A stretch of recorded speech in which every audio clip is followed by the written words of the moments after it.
Hello friends, आप लोग कैसे हैं? उम्मीद करते हैं आप लोग ठीक होंगे, आप लोग हेल्दी होंगे। आज एक क्वेश्चन है कि कम्युनिकेबल डिजीज और नॉन कम्युनिकेबल डिजीज, इसमें क्या डिफरेंस होता है। तो बहुत आसान है ये कि कम्युनिकेबल डिजीज और non communicable disease. Communicable disease वो होता है जो पर्सन टू पर्सन एक दूसरे को फैल सके, जो एक दूसरे को फैले, वो कम्युनिकेबल डिजीज होता है। किसी भी तरह फैले, टच करने से फैले या एयर से फैले या उसके साथ रहने से या उसका सामान यूज करने से या उसने कुछ खाया उसी को आपने खा लिया, उसने जिस बर्तन में पानी पिया आपने पी लिया, तो उससे जो फैले पर्सन टू पर्सन वो कम्युनिकेबल डिजीज होता है। और जो ना फैले इस तरह से वो नॉन कम्युनिकेबल डिजीज है। जो कम्युनिकेबल डिजीज होता है वो इस तरह की डिजीज होते हैं, वो उसमें इन्फेक्शन वाला, जैसे किसी माइक्रोब्स ने हम पर अटैक किया तो उससे हम इन्फेक्टेड हो गए, तो वो जब डिजीज उससे किसी और को फैलेगा तो इस तरह की जो डिजीज होती हैं वही कम्युनिकेबल डिजीज होती हैं। जैसे ट्यूबरकुलोसिस वगैरह है। ट्यूबरकुलोसिस अगर किसी को है, बैक्टीरिया ने अटैक किया उस पर और किसी उसको ट्यूबरकुलोसिस हो गया, तो उसके खांसने से जो एयर उसके मुंह से निकली या उसका टॉवल वगैरह किसी ने यूज किया तो उससे उसको फैल गया। मतलब ये कि वो बैक्टीरिया दूसरों तक भी पहुंच गए और उसको भी इन्फेक्ट कर दिया। तो इस तरह की डिजीज जो होती हैं वो कम्युनिकेबल डिजीज होती हैं। और नॉन कम्युनिकेबल डिजीज इस तरह से होती हैं कि उनमें किसी तरह का इन्फेक्शन नहीं होता, बल्कि वो ऐसा होता है कि जिसको कहते हैं डिफिशिएंसी डिजीज। मतलब ये कि हमें बहुत सारे न्यूट्रिएंट मटेरियल की नीड होती है, विटामिन से, प्रोटीन से, मिनरल से, बहुत सारी चीज़ों की नीड होती है। उनकी जब कमी हमारे अंदर हो जाए, हम वो चीज़ फूड मटेरियल वो ना लें, तो फिर उससे भी हमें बहुत तरह की बीमारियां होती हैं। जैसे हम बहुत अच्छी तरह जानते हैं कि विटामिन ए की कमी से नाइट ब्लाइंडनेस हो जाता है, तो बहुत फेमस है कि विटामिन ए की कमी से नाइट ब्लाइंडनेस हो जाता है, सभी जानते हैं।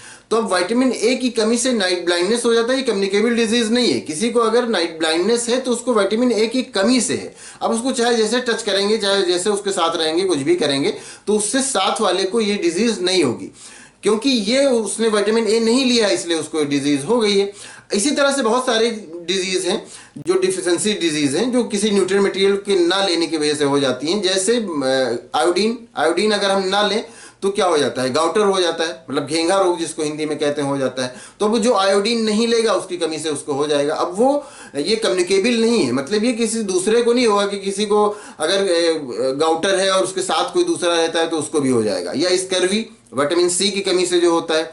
इस तरह से बहुत सारी हैं। एनीमिया है जो हीमोग्लोबिन की कमी से होता है, विटामिन बी कॉम्प्लेक्स की कमी से होता है। तो ये सारी डिजीज जो किसी न्यूट्रिएंट मटेरियल की कमी से हो जाता है वो नॉन कम्युनिकेबल डिजीज होता है। मतलब ये कि वो पर्सन टू पर्सन नहीं फैलेगा, जिसको है उसी को रहेगा, क्योंकि उसने न्यूट्रिएंट मटेरियल कोई स्पेशल कोई खास न्यूट्रिएंट मटेरियल जो है वो नहीं लिया है, और उसके कमी से जो बीमारी होती है वो हो जाती है। अब वो कमी अगर वो पूरी कर लेगा तो उसकी बीमारी भी खत्म हो जाएगी। लेकिन जो कम्युनिकेबल डिजीज है, इसमें तो जो दूसरे बैक्टीरियाज या माइक्रोब्स जो हैं वो हम पर अटैक करते हैं और फिर वो हमें इन्फेक्ट करते हैं, तो वो दूसरों को भी इन्फेक्ट कर सकते हैं, वो दूसरों पर भी इन्फेक्शन फैला सकते हैं और दूसरा भी उनसे इन्फेक्ट हो सकता है, तो उसको भी वो बीमारी हो सकती है। तो कम्युनिकेबल डिजीज वही होता है जो पर्सन टू पर्सन फैले, एक से दूसरे को फैले, वो कम्युनिकेबल डिजीज है। और जो ना फैले वो नॉन कम्युनिकेबल डिजीज है। नॉन कम्युनिकेबल डिजीज के बारे में आप अच्छी तरह जाने रहिए कि इसको डिफिशिएंसी डिजीज भी कहते हैं, कि बहुत सारे न्यूट्रिएंट मटेरियल हमने नहीं खाया तो हमें बीमारी होगी। अब वो नॉन कम्युनिकेबल डिजीज है, डिफिशिएंसी डिजीज है, वो किसी को फैलेगी नहीं। लेकिन जो किसी माइक्रोब्स, किसी बैक्टीरिया, फंजाई वगैरह के जो उन्होंने अटैक किया और वो बीमारी हो गई, तो वो तो कम्युनिकेबल है, वो तो दूसरों को फैलेगी, दूसरों को भी इन्फेक्शन होगा। तो वो डिजीज जो पर्सन टू पर्सन फैले वो कम्युनिकेबल डिजीज है, और जो ना फैले वो नॉन कम्युनिकेबल डिजीज है। और नॉन कम्युनिकेबल डिजीज को ही हम डिफिशिएंसी डिजीज भी कहते हैं। तो उम्मीद करते हैं आप अच्छी तरह समझ गए होंगे कि नॉन कम्युनिकेबल डिजीज और कम्युनिकेबल डिजीज में क्या डिफरेंस है। अगर कोई और क्वेश्चन है तो आप पूछ सकते हैं। Thank you.